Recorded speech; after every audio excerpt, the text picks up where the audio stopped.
দর্শক, খুলনায় tank lorry শ্রমিকদের কর্মবিরতিতে জ্বালানি তেল উত্তোলন ও সরবরাহ বন্ধ হয়ে গেছে। এ নিয়ে বিস্তারিত জানাতে খুলনা থেকে যুক্ত হচ্ছেন আমাদের সহকর্মী শামসুজ্জামান শাহিন। শাহিন, এই শ্রমিকদের এই কর্মবিরতি কখন শেষ হবে, এ ব্যাপারে কিছু জানতে পেরেছেন কিনা? আর তেল উত্তোলন বা সরবরাহে কি প্রভাব দেখছেন এটার? ধন্যবাদ রুবা। আপনি জানেন যে গতকালকে বিভাগীয় ট্যাঙ্ক লরি শ্রমিক ইউনিয়নের যে সাধারণ সম্পাদক, তাকে একটি মামলায় গ্রেপ্তার করা হয়েছে এবং এই গ্রেপ্তারের প্রতিবাদে আজ গতকালকে বিকেল থেকেই মূলত এই আন্দোলন শুরু হয়েছে। অর্থাৎ শ্রমিকদের ভাষায় এটি কর্মবিরতি।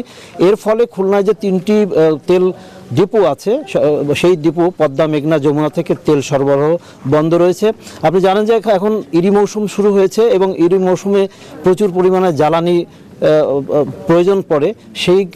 সেই দৃষ্টিকোণ থেকে আগামী এই যে আন্দোলন, এই আন্দোলন যদি অব্যাহত থাকে তাহলে কিন্তু একটা শেষ কাজে, অর্থাৎ কৃষকরা দারুণভাবে ক্ষতিগ্রস্ত হবে। ইতিমধ্যে দূর দূরান্তে বেশ কিছু পেট্রোল পাম্প যেগুলো আছে, পেট্রোল পাম্পে কিন্তু সরবরাহ ঘাটতি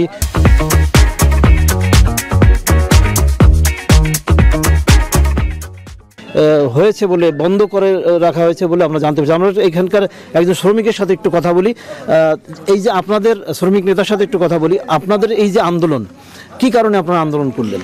আমাদের আন্দোলন, আমাদের খুলনা বিভাগীয় ট্যাঙ্ক লরি শ্রমিক ইউনিয়নের সাধারণ সম্পাদক, সে হচ্ছে 6 নম্বর ওয়ার্ডের একজন বাসিন্দা এবং সে বিএমপির সাবেক সহসভাপতি ছিল।